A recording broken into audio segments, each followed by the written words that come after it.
அல்ஹம்துலில்லாஹ் அஷ்ஹது அன் லா இலாஹ இல்லல்லாஹ் வஹ்தஹு லா ஷரீக லஹ். வணக்கத்திற்குரிய கடவுள் ஒருவரை தவிர வேறு இணை தெய்வங்கள் இல்லை என்று நான் சாட்சியம் பகிர்கின்றேன்.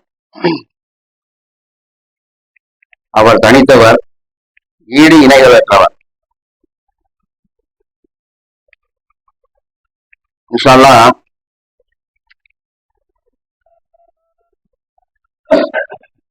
நாம இந்த ஜும்மாவை நம்மளுடைய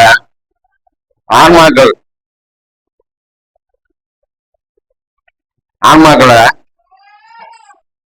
கடவுள் எப்படி, அதாவது மூணாவது தரப்படுத்தப்பட்ட ஆன்மாக்களை பியூரிஃபை பண்ணக்கூடிய இடமா இருக்குன்னு சொல்லி சொல்றாரு. 7வது அத்தியாயம் ஆத்ம சுத்திகரிப்பு ஸ்தலம். அதுல உள்ள வசனங்களை பார்ப்போம் இன்ஷா அல்லாஹ். இன்னைக்கு வசனங்களை மட்டும் படிக்கிற வரிசையா இன்ஷா அல்லாஹ் பார்க்கலாம்.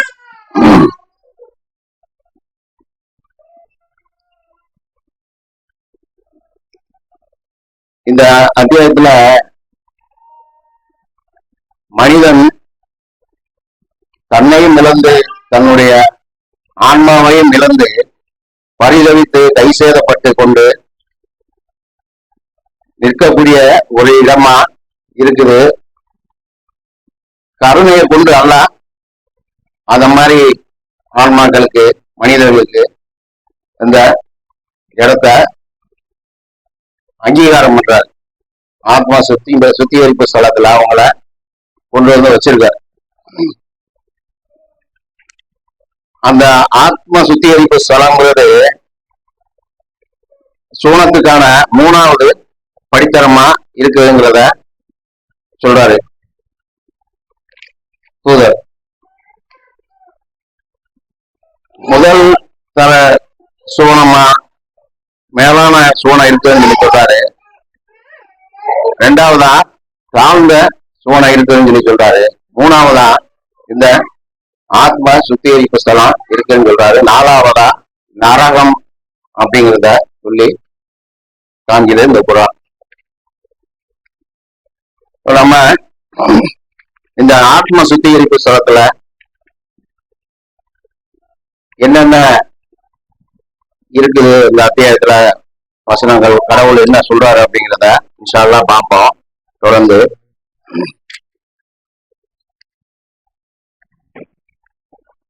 நம்மளுக்கு இந்த நம்மளுடைய ஆன்மாவை மனிதர்களுக்கு நம்ம வளர்த்துக்கணும். நாம தான் அதுக்கான விஷயங்களை கடவுள் உதவியை கொண்டு செய்யணும் அப்படிங்கிறத நாம பார்க்கிறோம். அதுக்கு ஏராளமான விஷயங்களை சொல்றாரு. நந்தரியான வாழ்வு வாழணும் அப்படின்னு சொல்லி சொல்றாரு. அதுல எல்லாமே எப்படி இருக்கணும் மனுஷன் அப்படிங்கிறத எல்லாமே அந்த நன்னறியான விஷயங்கள்ல வந்துடும். தொழுகை, ஜக்காத்து, நோன்பு, ஹஜ்ஜு, அதுபோல தான தர்மங்கள், பொய் சொல்லாம இருக்கிறது, புறம் பேசாம இருக்கிறது, இது மாதிரியான விஷயங்கள் எல்லாமே மனிதனுக்கான விஷயங்களை இந்த குர்ஆன், மனிதனா வாழணும் அப்படிங்கிறதுக்கான விஷயங்களை இந்த குர்ஆன் நம்மளுக்கு சொல்லி காண்கிது. அதை நம்ம ஃபாலோ பண்ணோம்னா நாம சூனத்துக்கு தகுதியுடையவங்களா ஆகலாம். பெர்ஃபெக்டா ஃபாலோ பண்ணோம்னா. அப்படி இல்லாத பட்சத்துல அல்லாஹ் தன்னுடைய கருணையை கொண்டு அந்த ஆன்மா, வளர்ச்சி அடையாத ஆன்மாக்களை சுத்திகரிப்பு நிலையத்துல, ஸ்தலத்துல கொண்டு சேர்க்கிறாரு.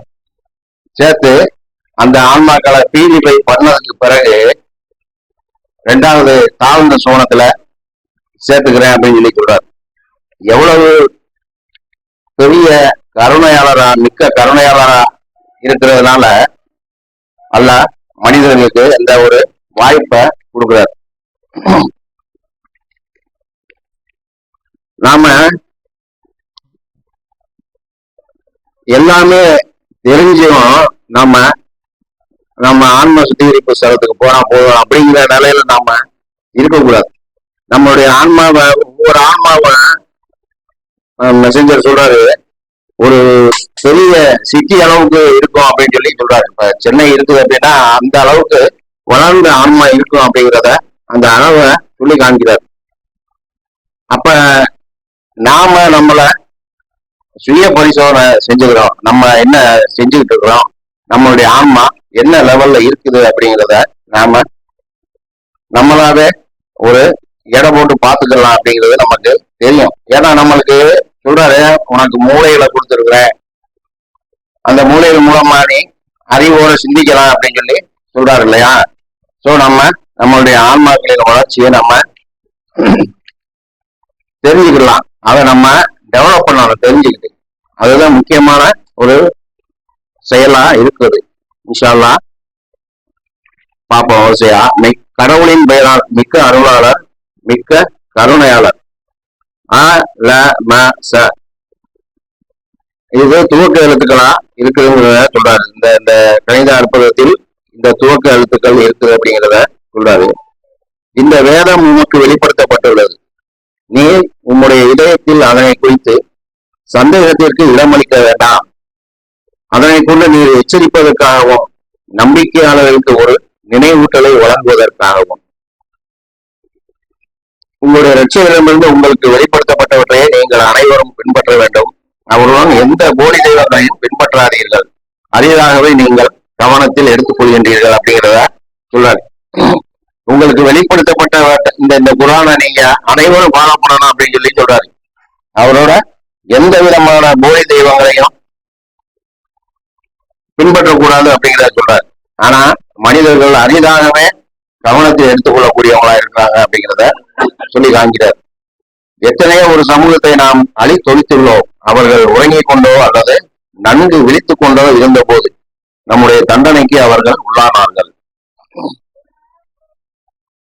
நம்ம நபிமார்கள் தூதர்கள் காலத்துல இருந்து பார்க்கிறோம், ஒவ்வொரு சமுதாயத்தையும் அந்த சமுதாயம் செய்த தீய வினைகளுக்கு ஏற்ப அழிக்கிறோம் அப்படிங்கிறத நாம பார்க்கிறோம். குரான்ல அழிக்கிறார் அல்லாஹ்.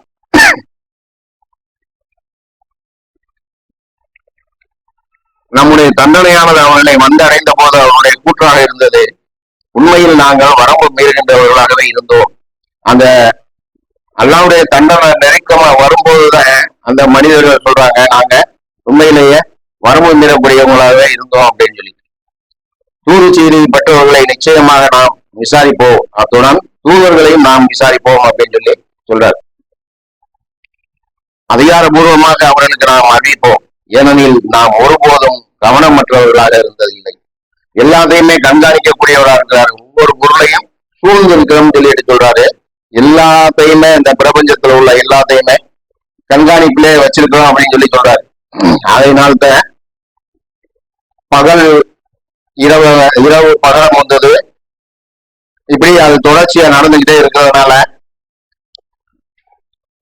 அது அல்லாவுடைய கண்காணிப்புல இருக்குது, கட்டுப்பாட்டுல இருக்குது அப்படிங்கிறத நம்ம பார்க்கிறோம். தொடர்ந்து வந்துகிட்டே இருக்குது. அது மனிதர்களுக்கான இரவு இருட்டுங்கிறது ஓய்வாகும், பகல் வெளிச்சம்ங்கிறது வாழ்வாதாரத்தை தேடக்கூடியதாகவும் ஆக்கி வச்சிருக்கிறோம் அப்படிங்கிறத நமக்கு அத்தாட்சியா சொல்றாரு. அடுத்தது தராசுகள் அந்நாளில் நீளமாக நிறுவப்படும், எடைகள் கனத்தவர்களாக இருக்கின்றவர்களே வெற்றியாளர்களாக இருப்பார்கள்.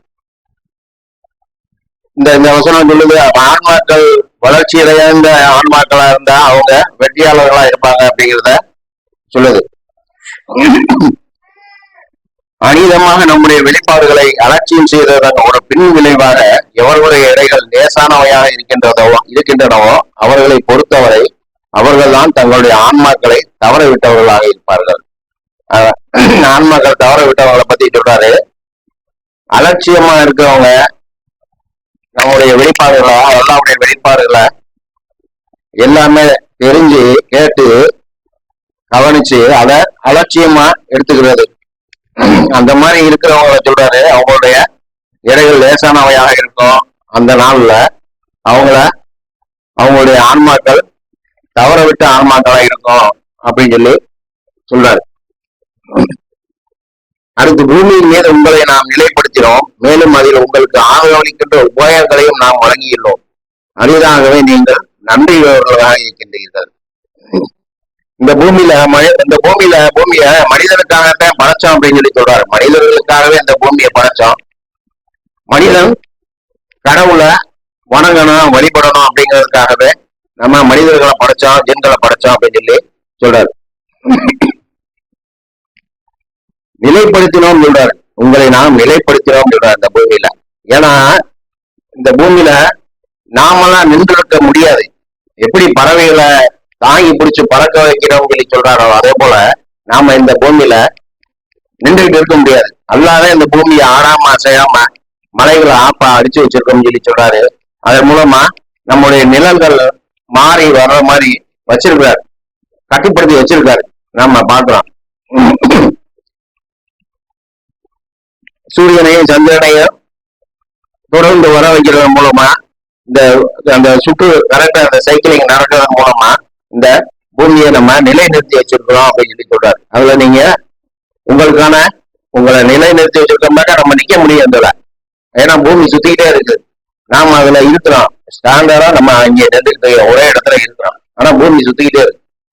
அதுக்குள்ள வாழ்வாதாரங்கள் எல்லாம் வச்சிருக்கேன், நீங்க உங்களுக்கானதை நீங்க தேடிக்கலாம் அப்படின்னு சொல்லி சொல்றாரு.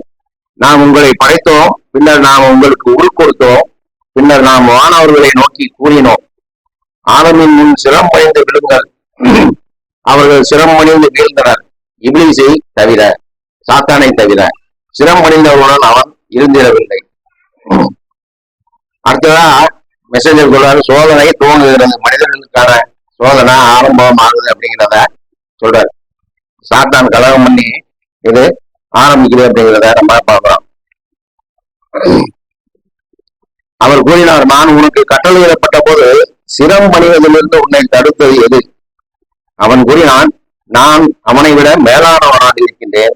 என்னை நீ நெருப்பில் இருந்து படைத்தேன், ஆனால் அவனை களிமண்ணில் இருந்து தான் படைத்தேன் அப்படின்னு சொல்லி சாத்தானுடைய ஸ்டேட்மெண்ட் இருக்கு.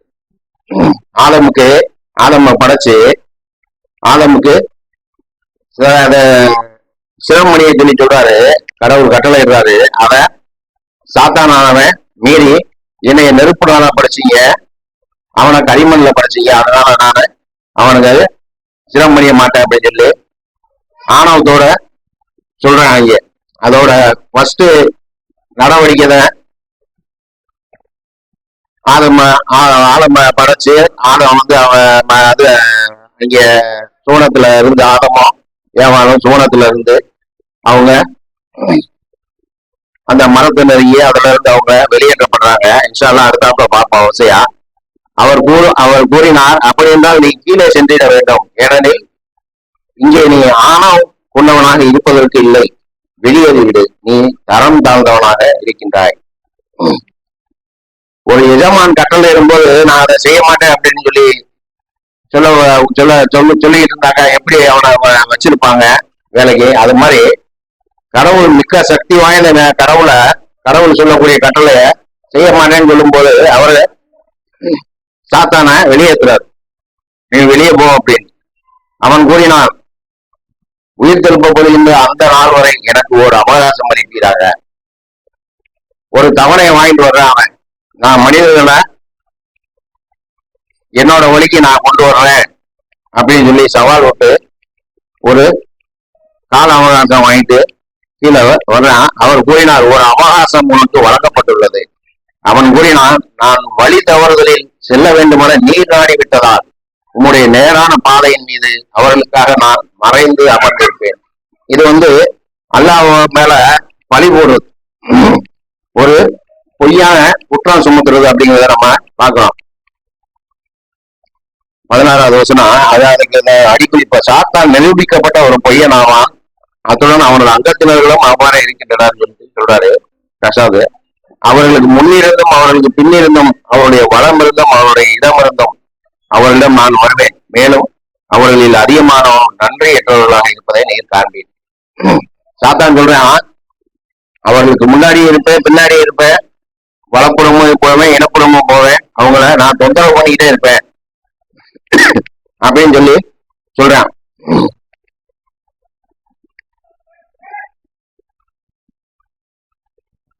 கூறினார், இழிவுபடுத்தப்பட்டவனாகவும் தோற்கடிக்கப்பட்டவனாகவும் இங்கிருந்து வெளியேறிவிடு. அவர்களில் எவர் உன்னை பின்பற்றுகின்றனோ உங்கள் அனைவரையும் கொண்டு நரகத்தை நான் நிரப்புவேன் அப்படின்னு சொல்லி சொல்றாரு. சோ நரகத்துக்கான எரிபொருள் இந்த வசனத்தின் மூலமா நம்ம பார்க்கிறோம். சாத்தான பின்பற்றக்கூடிய மனிதர்கள் நரகத்தினுடைய எரிபொருளா இருக்கிறாங்க அப்படிங்கிறத நம்ம பார்க்கிறோம். ஆதமே, உண்மை பொறுத்தவரை உங்களுடைய மனைவியுடன் சூனத்தில் வசித்திருப்பீராக. மேலும் அதிலிருந்து நீங்கள் விரும்பியவாறு உண்ணுங்கள். ஆனால் நீங்கள் பாவத்தில் வீழ்ந்து விடாதிருக்கும் பொருட்டு இந்த ஒரு மரத்தை நெருங்காதீர்கள் அப்படின்னு சொல்லி சொல்றாரு. ஆதத்துக்கு அவருடைய மனைவிக்கும் அவர்களுக்கு தென்படாதிருந்த அவருடைய உடல்களை வெளிப்படுத்தி விடும் பொருட்டு சாத்தான் அவர்களிடம் கிசுகிசுத்தான். அவன் கூறினான், வானவர்களாகி விடுவதிலிருந்தும் நித்திய வாழ்வை அடைவதிலிருந்தும் உங்களை தடுத்து விடுவதற்காகவே தவிர உங்களுடைய ரட்சகர் இந்த மரத்திலிருந்து உங்களை தடுக்கவில்லை அப்படின்னு சொல்லி அவங்கள ஏமாத்துறான் சாத்தான். அவன் அவர்களிடம் சத்தியம் செய்தான். ஏமாத்திட்டு சத்தியம் பண்றான், நான் உங்களுக்கு நல்ல உபதேசமே தருகின்றேன் அப்படின்னு சொல்லி. இவ்விதமா அவன் பொய்களை கொண்டு அவர்களை ஏமாற்றினான். அவர்கள் அம்மரத்தை சுவைத்தவுடன் அவருடைய உடல்கள் அவர்களுக்கு தென்படலாயின. உடனே அவர்கள் சுவனத்தின் இலைகளால் தங்களை மறைத்துக் கொள்ள முயன்றனர். அவருடைய ரட்சகர் அவர்களை வரவழைத்தார். அந்த மரத்திலிருந்து உங்களை நான் தடுக்கவும், மேலும் சாத்தான் உங்களுடைய மிக தீவிரமான விரோதியாக இருக்கிறார் என்றும் எச்சரிக்கை செய்யவில்லையா அப்படின்னு சொல்லி கேட்கிறார். அவங்க 2 பேரையும் கூப்பிட்டு அவர்கள் கூறினார், எங்கள் ரட்சகரே, எங்கள் ஆன்மாக்களுக்கு நாங்கள் அநீதம் இழைத்துக் கொண்டோம். நீர் எங்களை மன்னித்து எங்கள் மீது கருணை கொண்டாலே என்று நாங்கள் நஷ்டவாளிகளாகவே இருப்போம் அப்படின்னு சொல்றாங்க. அவங்க சரணராயிடுறாங்க. அவர் கூறினார், ஒருவர் மற்றவர்களுடைய விரோதிகளாக இறங்கி சென்று விடுங்கள். பூமியின் மீது உங்கள் வசிப்பிடமும் சிறிது காலத்திற்குரிய வாழ்வாதாரமும் இருக்கும் அப்படின்னு சொல்லி சொல்றாரு. பூமியில வாழ்வாதாரங்கள் இருக்கும் அப்படின்னு சொல்லி சொல்றாரு. அந்த மனிதர்களுடைய அடிப்படையான அந்த ஆதத்துக்கும் அவருடைய மனைவிங்க சொல்லி அனுப்புறாரு. இந்த பிரபஞ்சத்தை 6 நாட்கள்ல படைச்சோம்னு சொல்லிட்டு சொல்றாரு. அதுல இந்த பூமிய 4 நாட்களா படைச்சிருக்கிறோம். அதுக்கான வாழ்வாதாரத்தை அதுல கணக்கிட்டு வச்சிருக்கிறோம் ஒவ்வொரு உயிரினங்களுக்கும் அப்படின்னு சொல்லி சொல்றாரு. அவர் கூறினார், அதன் மீது நீங்கள் வாழ்வீர்கள், அதன் மீதே நீங்கள் மரணிப்பீர்கள், மேலும் அதிலிருந்தே நீங்கள் வெளிக்கொண்டு வரப்படுவீர்கள் அப்படின்னு சொல்லி சொல்றார். மண்ணு மேலதான் நம்முடைய வாழ்க்கை இருக்குது. மண்ணுலதான் நம்மளை படைச்சிருக்காரு. இந்த மரணிச்ச உடனே நம்ம இந்த மண்ணுக்குள்ளதான் போக போறோம். திருப்பி இந்த மண்ணுக்குள்ளே இருந்து நம்மளை வெளியே கொண்டு வருவோம் அப்படிங்கிறத சொல்றாரு, கடவுள் சொல்றாரு. ஆதமுடைய சந்ததியினரை உங்களுடைய உடல்களை மறைத்துக் கொள்வதற்காகவும் அவ்வளவுமே வசதிக்காகவும் ஆடைகளை உங்களுக்கு நாம் வழங்கி இருக்கின்றோம். எல்லாத்தையுமே கொடுத்துருக்கோம்னு சொல்லி சொல்றாரு. மனிதர்களுக்கான எல்லா வசதிகளையுமே நான் வழங்கியிருக்கிறேன் அப்படின்னு சொல்லி சொல்றாரு. ஆனால் மிகச்சிறந்த ஆடையாவது நன்னறியனும் ஆடையே ஆகும். இவை கடவுளின் அத்தாட்சிகளில் சில ஆகும். அவர்கள் கவனத்தில் எடுத்துக்கொள்ளும் பொருட்டு ஆடைகள்ல மிகச்சிறந்த ஆடையா நன்னறியனும் ஆடைய சொல்றாரு. மனிதர்களுக்கான ஆடை நன்னறியனும் ஆடை அப்படிங்கிறத சொல்றாரு. நன்னறியான விஷயங்களை பத்தி நம்ம இதுல குரான்ல நம்ம பார்க்கலாம், நம்ம தெரிஞ்சிருக்கோம் இன்ஷா அல்லாஹ். அதே மாதிரி சிலரை அவர் வழி நடத்தினார். அதே சமயம் மற்றவர்கள் வழி தவறுதலுக்கு ஆட்படுத்தப்பட்டவர்களாக இருக்கின்றனர். அவர்கள் கடவுளுக்கு பதிலாக சாத்தான்களை தங்களுடைய எஜமானவர்களாக எடுத்துக்கொண்டு விட்டனர். ஆயினும் அவர்கள் வழி நடத்தப்பட்டவர்களாக இருப்பதாக அவர்கள் நம்பிக்கொண்டிருக்கின்றனர் அப்படின்னு சொல்லி சொல்றாரு. இப்படி சைத்தான வழிபடக்கூடியவங்களா இருக்கிறாங்க. நாம அத இந்த உலகத்துல நம்ம நேரடியா நம்ம பாக்குறோம். நம்ம இப்ப நம்ம வீட்டுக்கு எதிர்த்தாப்புல உள்ள ஒரு வீடு கட்டும்போது சொன்னாரு, நாங்கெல்லாம் எங்க மகளாவோட இருப்போம் அப்படின்னு சொல்லி சொல்றாங்க. எங்க மகளாவோட நெருக்கமா இருப்போம் அப்படின்னு சொல்லி சொல்றாரு. அந்த மகளாவெல்லாம் இங்க அந்த நாள்ல தீர்ப்பு நாள்ல எதுவுமே அவங்களுக்கு செய்யாது அப்படிங்கிறத, பயன் தராது அப்படிங்கிறத எல்லாம் சொல்றாரு. ஆனா இன்னமும் அவங்க அறியாமையிலேயே இருக்கிறாங்க அப்படிங்கிறத நம்ம பாக்குறோம். அது மாதிரி மஸ்ஜிதுகளுக்கு எப்படி போகணும் அப்படிங்கிறத இந்த அத்தியாயத்துல சொல்லி தராரு நம்மளுக்கு. ஆதமுடைய சந்ததியினரை நீங்கள் மஸ்ஜிதுக்கு செல்கின்ற போது நீங்கள் தூய்மையாக இருக்கவும், நேர்த்தியாக உடையணியவும் வேண்டும். மேலும் நடுத்தரமாக உண்ணுங்கள், பருகுங்கள். நிச்சயமாக பெருந்தீனிக்காரர்களை அவர் நேசிப்பதில்லை அப்படின்னு சொல்லி சொல்றாரு. இன்ஷால்லா நாம அதே மாதிரி மசீதுகளுக்கு தொழுகைக்கு போகும்போது நம்ம சுத்தமா இருக்கணும், நல்ல ஆடைகளை உடுத்தி வரணும் அப்படிங்கிறத நம்ம தெரிஞ்சுக்குவோம். அதே போல பெருந்தீனிக்காரர்களா எல்லாம் நேசிப்பதில்லைன்னு சொல்றாரு. எப்ப பார்த்தாலும் சாப்பிட்டுக்கிட்டே இருக்கிறது, அதிகமா சாப்பிட்டுக்கிட்டே இருக்கிறது, புத்தி வேலை செய்யாது அப்படிங்கிறத நம்ம தெரிஞ்சிருக்கிறோம். அதை நம்மளுக்கு சொல்லித்தரார். ஸோ நாம அதுல இருந்து தவிர்த்து இருப்போம். இன்ஷா அல்லாஹ் அதுக்கு அல்லாஹ் உதவி செய்யணும். இன்ஷா அல்லாஹ் இந்த முதலுரைய முடிச்சுக்கிறேன். தூபு இல்லல்லா, ஆதி பாவத்துக்காக அல்லாஹ்ட்ட பாவம் முடிக்கிட்டோம். அல்ஹம்துலில்லாஹ், அஷ்ஹது அன் லா இலாஹ இல்லல்லாஹ் வஹ்தஹு லா ஷரீக லஹ். கடவுள் ஒருவரை தவிர வேறு இன தெய்வங்கள் இல்லை என்று நான் சாட்சியம் பகிர்ந்தேன். சர்வ வல்லமையுடையவர், மிக்க கருணையாளர். இன்ஷா அல்லாஹ்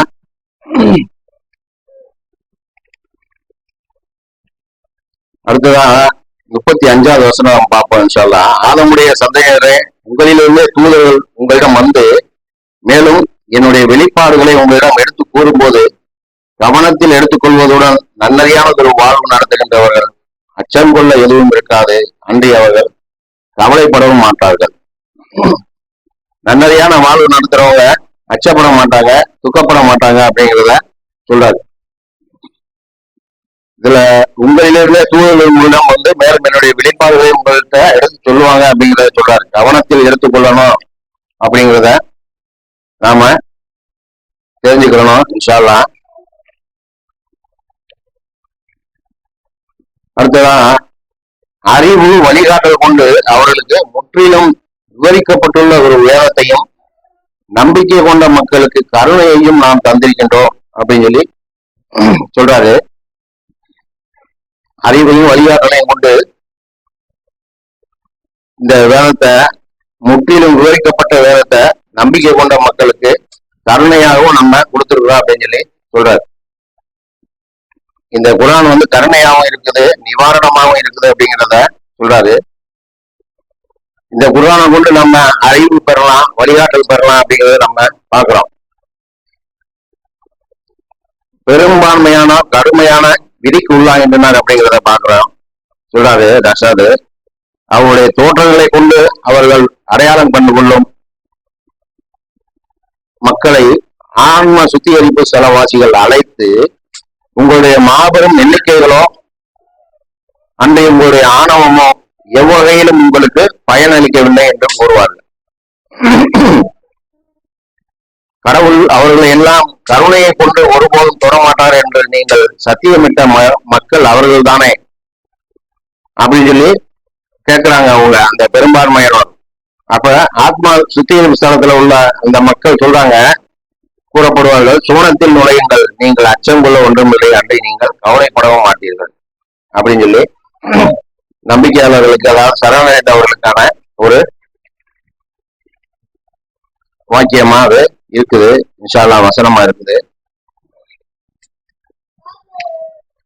இப்படி நோவா சமூகத்தாரை பத்தி இந்த அத்தியாயத்துல சொல்றாரு. அதை பார்ப்போம் இன்ஷா அல்லாஹ். நோவாவை அவருடைய சமூகத்தாரிடம், என் சமூகத்தாரை கடவுளை வழிபடுங்கள், அவருடன் வேறு எந்த தெய்வமும் உங்களுக்கு இல்லை, அச்சுறுத்துகின்ற நாளின் தண்டனையை உங்களுக்கு நான் அஞ்சுகின்றேன் என்று கூறியவராக நாம் அனுப்பினோம். அவருடைய சமூகத்தாரில் இருந்த தலைவர்கள் கூறினர், மிக நெடிய வழி தவறுகளில் நீங்கள் இருப்பதை நாங்கள் காண்கின்றோம். அவர் கூறினார், என் சமூகத்தாரே, நான் வழி தவறியவனாக இல்லை, நான் பிரபஞ்சத்தின் இரட்சகனிடமிருந்து வந்த ஒரு தூதனாகவே இருக்கின்றேன். என் இரட்சகருடைய தூது செய்தியை நான் உங்களிடம் சேர்ப்பிக்கின்றேன். மேலும் நான் உங்களுக்கு அறிவுறுத்துகின்றேன். மேலும் நீங்கள் அறியாதவற்றை கடவுளிடமிருந்து நான் அறிவேன். தூதரான ஒரு மனிதர்களிடத்துல இருந்து ஒரு வேறுபடுறாங்க எப்படின்னு கேட்டீங்கன்னா, கடவுள்கிட்ட இருந்து அவங்களுக்கு செய்திகள் வருது. ஆனா அவங்க அவங்களுடைய சமுதாயத்துக்கு, மனித சமுதாயத்துக்கு சொல்லக்கூடியவங்களா இருந்தாங்க. எல்லா மனிதர்களுக்கும் கடவுள்கிட்ட இருந்து செய்திகள் வருவதில்லை. தேர்ந்தெடுக்கப்பட்டவர்களை தவிர எல்லா மட்டும்தான் தேர்ந்தெடுக்கப்பட்டவங்களுக்கு மட்டும்தான் தூதரான தகுதியை கொடுக்கிறார் அல்லாஹ். நீங்கள் கருணை அடையும் பொருட்டு உங்களை எச்சரிப்பதற்காகவும் நன்னறியும்பால் உங்களை வழி நடத்துவதற்காகவும் உங்களை போன்ற ஒரு மனிதன் மூலம் உங்களுடைய இரட்சகரிடமிருந்து உங்களுக்கு ஒரு நினைவூட்டல் வருவது என்பது மிகவும் ஆச்சரியமான ஒன்றாக இருக்கின்றதா? அவர்கள் அவரை ஏற்க மறுத்தனர். அதன் விளைவாக அவரையும் மரக்களத்தில் அவருடன் இருந்தவர்களையும் நாம் காப்பாற்றினோம். அத்துடன் நம்முடைய வெளிப்பாடுகளை நிராகரித்தவர்களை மூழ்கடித்தோம். அவர்கள் குருடர்களாக இருந்தனர். இப்படி நோவாவுடைய சமூகத்தை பத்தி சொல்றாரு. இப்படி ஒவ்வொரு சமூகமா இந்த அத்தியாயத்துல வருது. அடுத்ததான் ஊது சமூகத்தை பத்தி சொல்றாரு. ஆதியிடம் அவருடைய சகோதரர் ஊதை நாம் அனுப்பினோம். அவர் கூறினார், என் சமூகத்தாரே, கடவுளை வழிபடுங்கள், அவருடன் வேறு தெய்வம் எதுவும் உங்களுக்கு இல்லை. இப்போதாவது நீங்கள் நன்னறியை கடைபிடிக்க மாட்டீர்களா? இப்படி ஏராளமான இடங்கள்ல சொல்றாரு. உங்களுக்கு கடவுளை தவிர வேறு தெய்வங்கள் இல்லை அப்படின்னு சொல்லிட்டு லாயிலாக என்றாங்க அப்படிங்கிறத மட்டும்தான் இந்த குரான் எல்லா இடத்துலையுமே மனிதர்களுக்கு சொல்லக்கூடியதா இருக்கிறத நம்ம பார்க்கிறோம். அவருடைய சமூகத்தால் இருந்த மருத்துவர்களான தலைவர்கள் கூறினார், நீர் முட்டாள்தனமாக நடந்து கொண்டிருப்பதை நாங்கள் காண்கின்றோம். மேலும் நீர் ஒரு பொய்யர் என்று நாங்கள் நினைக்கின்றோம். எல்லா தூதர்களையும் அறிவார்களையுமே இப்படிதான் சொல்றாங்க. கிறுக்கர்ன்னு சொல்றாங்க, முட்டாள்னு சொல்றாங்க, பொய்யர்னு சொல்றாங்க எல்லா சமூகமுமே. இப்பவும் நம்ம அதை பார்க்கத்தான் செய்யறோம். ரஷாத பொய்யர்னு தான் சொல்றாங்க. அதை நம்ம எல்லாம் சொல்றாரு. எல்லா சமூகமும் ஒரே மாதிரி தான் இருக்குது அப்படிங்கிறத சொல்றாரு. அவர் கூறினார், என் சமூகத்தானே என்னிடம் எந்த முட்டாள்தனமும் இல்லை. நான் பிரபஞ்சத்தின் இரட்சகரிடம் வந்த ஒரு தூதனாகவே இருக்கின்றேன். என்னுடைய இரட்சகரின் தூது செய்திகளை நான் உங்களிடம் சேர்ப்பிக்கின்றேன். மேலும் நான் நேர்மையாக உங்களுக்கு அறிவுறுத்துகின்றேன். உங்களை எச்சரிப்பதற்காக உங்களை போன்ற ஒரு மனிதர் மூலம் உங்களுடைய இரட்சகரிடமிருந்து உங்களுக்கு ஒரு தூது செய்தி வருவது என்பது ஆச்சரியமான ஒன்றாக இருக்கின்றதா? நோவாவின் சமூகத்தாருக்கு பின்னர் உங்களை அவர் வாரிசுகளாக ஆக்கியதையும் உங்களுடைய எண்ணிக்கையை பெருக்கியதையும் நினைவு கூர்ந்திருங்கள். நீங்கள் வெற்றியடையும் பொருட்டு கடவுளின் ஆசீர்வாதங்களை நினைவில் கொள்ளுங்கள். இப்படி கடவுளுடைய ஆசீர்வாதங்களை நம்ம நினைவு வச்சுக்கிட்டே இருக்கணும் அப்படிங்கிறத சொல்றாரு. நம்மளுக்கு கொடுத்திருக்காரு, நிறைய ஆசீர்வாதங்களை கொடுத்திருக்காரு. நாம நன்றி சொல்றது ரொம்ப அற்பமாகத்தான் இருக்குது அப்படிங்கிறத அல்லாஹ் சொல்றாரு. ஒவ்வொரு விஷயத்துக்கு நம்மளுக்கு கொடுக்கப்பட்ட ஒவ்வொரு விஷயத்துக்கு நம்ம நன்றி சொல்றோமா? இல்ல. ஒரு நாளைக்கு 3 வேளை சாப்பிடுறோம், நம்மளுக்கு குளிக்கிறதுக்கு தண்ணி கிடைக்குது, குடிக்கிறதுக்கு தண்ணி கிடைக்குது, ஆரோக்கியமா இருக்கிறோம். இப்படி எல்லாமே நம்மளுக்கு கொடுத்திருக்காரு. மனைவியை கொடுத்திருக்காரு, மக்களை கொடுத்திருக்காரு, பிள்ளைகளை கொடுத்திருக்காரு, தங்குறதுக்கு இடத்த கொடுத்திருக்காரு, எல்லாமே கொடுத்திருக்காரு. நாம நன்றி சொல்றது இல்லை அப்படிங்கிறத சொல்றாரு. அது மாதிரி பெற்றோர்களை கூட்டுத்தனமாக பின்பற்றுதல் அப்படிங்கிறத பத்தி சொல்றாரு. அது ஒரு மானுட சோகம் சொல்லிட்டு அவர்கள் கூறினார், நாங்கள் கடவுளை மட்டும் வழிபடவும் எங்களுடைய பெற்றோர்கள் வழிபட்டு வந்தவற்றை கைவிட்டு விடவும் செய்வதற்காகத்தான் நீர் வந்திருக்கின்றீரா? நீர் உண்மையாளராக இருந்தால் எங்களை நீர் பயமுறுத்துகின்ற அந்த அழிவை கொண்டு வருமாறு உம்மிடம் நாங்கள் சவால் விடுகின்றோம்.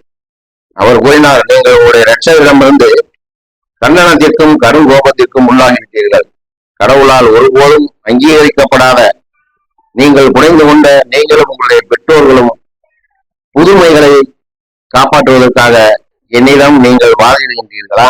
அப்படி என்றால் காத்திருங்கள், நானும் உங்களுடன் சேர்ந்து காத்துக் கொண்டிருப்பேன். பின்னர் அவரையும் அவருடைய இருந்தவர்களையும் நம்மிடம் இருந்துள்ள கருணையால் காப்பாற்றினோம். அத்துடன் நம்முடைய வெளிப்பாடுகளை ஏற்க மறுத்தவர்களையும் நம்பிக்கையாளர்களாக இருக்க மறுத்தவர்களையும் நாம் அழித்தொழித்தோம். இன்ஷா அல்லாஹ் நாம இதுல நிறைய பாடம் படிக்கணும் அப்படிங்கிறத நம்ம பார்க்கிறோம். இந்த குரான்ல இருந்து நம்மளுடைய ஆன்மாவை மேலும் மேலும் நம்ம வளர்த்து எடுக்கிறதுக்கு என்னென்ன செய்யணுமோ அதெல்லாம் நம்ம செய்யக்கூடியவங்களா ஆக்கி தரோம். அல்லாஹ் ரட்சகர் தான் அதை செய்யணும் அப்படிங்கிறத நம்ம பார்க்கிறோம். நாம அல்லாஹ் கிட்ட கேட்கணும். நம்ம கேட்டுக்கிட்டே இருந்தாலே நம்ம அதுல முன்னேற முடியும் அப்படிங்கிறத பார்க்கிறோம். நம்ம இன்ஷா அல்லாஹ் அதுக்கு நம்மளுக்கு அல்லாஹ் உதவி செய்யணும். நம்ம அதை செயல்படுத்துவோம். ஹக்கீமு ஸலாத் தொழுகைக்கு ஆரம்பித்தோம்.